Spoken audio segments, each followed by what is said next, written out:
को और खेल स्थान जो हमारे बने हुए हैं, अच्छा इंफ्रास्ट्रक्चर जो हमारा बना हुआ है, उन सभी को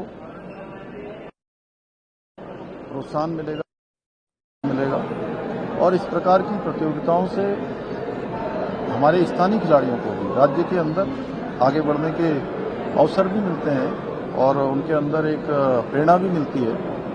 और हल्द्वानी में एशियन फेंसिंग का एक कप होना निश्चित रूप से यहाँ के सभी हमारे कारोबारियों को, होटल व्यवसायियों को, पर्यटन के क्षेत्र में काम करने वालों को, व्यापार वालों को, सभी प्रकार से उनके लिए भी एक बहुत बड़ा रोजगार का और उनके व्यापार का बड़ा माध्यम बनेगा।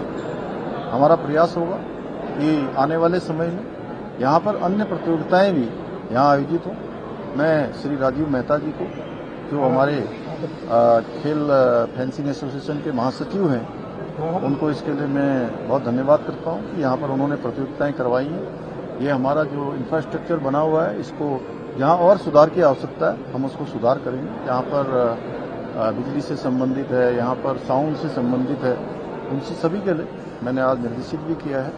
खेल और खिलाड़ियों को प्रोत्साहित करने के लिए, आगे बढ़ाने के लिए हर संभव हम प्रयास कर रहे हैं। हमने आउट ऑफ टर्न 4% का जो कोटा था खिलाड़ियों के लिए, उसको हमने फिर से शुरू किया है। अनेक खिलाड़ियों के लिए अनेक प्रकार की जो योजनाएं हैं वो हमने शुरू की हैं। अभी हमने पिछले दिनों ही सभी खिलाड़ियों को खेल दिवस के अवसर पर सम्मानित भी किया था, उनको प्रोत्साहित भी किया, पुरस्कृत भी किया है और आगे भी ये काम हम निरंतर करते रहेंगे। साहब, प्रदेश में भारी आपदा आई है, आप लगातार संजीदा है, धरातल पर जाके खुद सारी चीजें देख रहे हैं, लेकिन अफसरशाही कहीं ना कहीं हावी हो रही, मंत्रियों के फोन नहीं उठाते, विधायकों के फोन नहीं उठाते।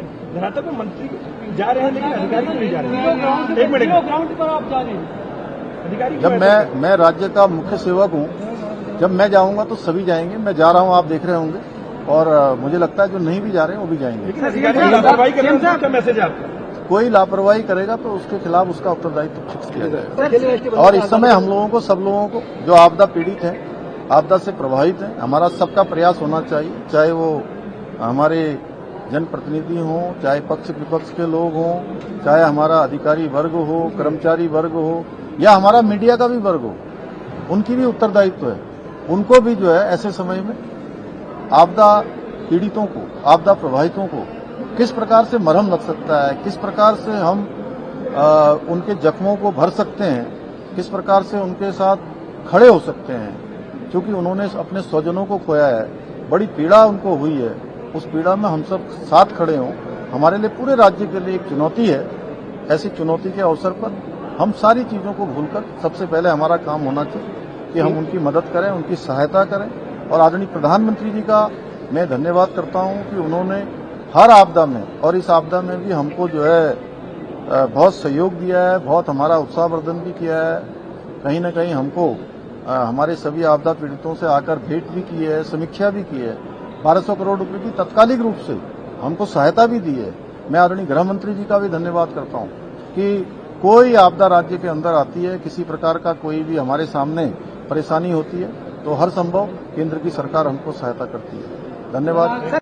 जगह जगह पूरे प्रदेश में सड़कें टूटी हुई हैं, लोग बड़े परेशान हैं, कंप्लेंट कर रहे हैं, बाकायदा सोशल मीडिया में पोस्ट करके कह रहे हैं। इसके बावजूद मैं आप सभी लोगों से कहना चाहता हूं कि भारी बरसात हो रही है और बरसात के तत्काल बाद इसका सारा प्लान तैयार कर लिया गया है। और आप सभी समझते हैं कि जब भारी बरसात हो रही है तो भारी बरसात के समय में डामर से किया हुआ काम अभी रुक नहीं सकता है, टिक नहीं सकता है। अभी जो हमारा गड्ढा मुक्त का अभियान है वो अभी गति नहीं पकड़ रहा है, लेकिन जैसे ही मौसम हमारा ठीक होगा तो ये अभियान हमारा तेजी से चलेगा और तेज चलते ही जो है सारी चीजें ठीक होंगी। उस पर कुछ वन विभाग से हमसे कुछ क्वेरी मांगी गई थी, हम उसकी क्वेरी को निदान कर दिया गया है, जल्दी उसका मार्ग प्रशस्त कर उत्तराखंड पर पुलिस ठीक तरह से काम नहीं कर रही, नशे का कारोबार जहां नहीं दिख रहा है वहां भी दिखेगा। आपके सामने मैं हूं और मैं जो कहता हूं मैं वो करता हूं।